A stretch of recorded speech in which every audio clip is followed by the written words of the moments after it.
colleagues, including the Republican leader Mitch McConnell and Senator Dianne Feinstein, who are going through their health diagnosis and facing criticism to step down?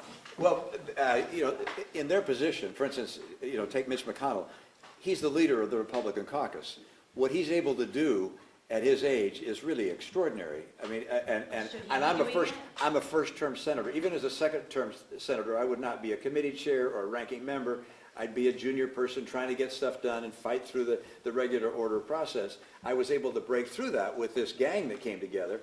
But he's in a position to make a real difference at his age, which, if I were majority leader of the Senate, I might reach a different decision too, but I'm not. Senator, in the excerpts from the book that just came out today, you had some harsh, at least memories of Leader McConnell. Are you at all disappointed by the leadership that you've seen in your Republican Party that you've encountered, particularly with the impeachment trials and in dealing with Trump?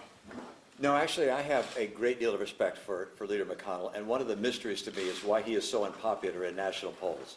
I don't understand that. He is the singular reason why we have a conservative Supreme Court. Hope people recognize that. He also is a very effective leader of our group. When you have 50 people, a Republican group, basically 50 of us, every one of whom thinks they ought to be president, how you lead a group like that is not easy, and he has done it with skill and aplomb over a number of years. So I have nothing but the highest respect for him.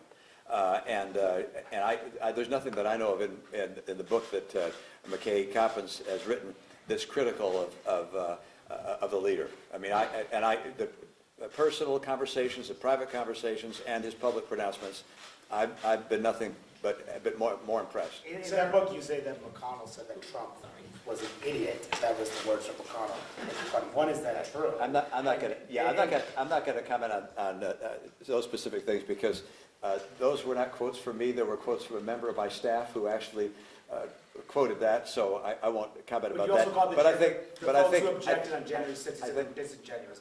Cruz and Hawley. I think the point was that with regards to that comment, which is that I think Leader McConnell thought it was not a great idea on the part of Donald Trump to be critical of jury members at the time they were deliberating. It was kind of an obvious point. And then what about Cruz and Hawley? Because you said they were disingenuous on them objecting. I really do believe that many of the people in leadership, meaning elected officials who claimed that 2020 was a stolen election, that we need to recount the ballots or whatever, other than through the normal judicial process, I think they knew better.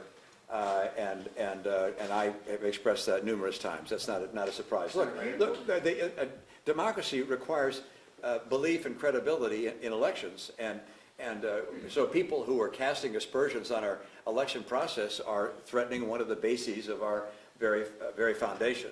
So, I was critical of that and continue to be, and I'm sure they wouldn't be surprised to hear it again. Are you worried another January 6th could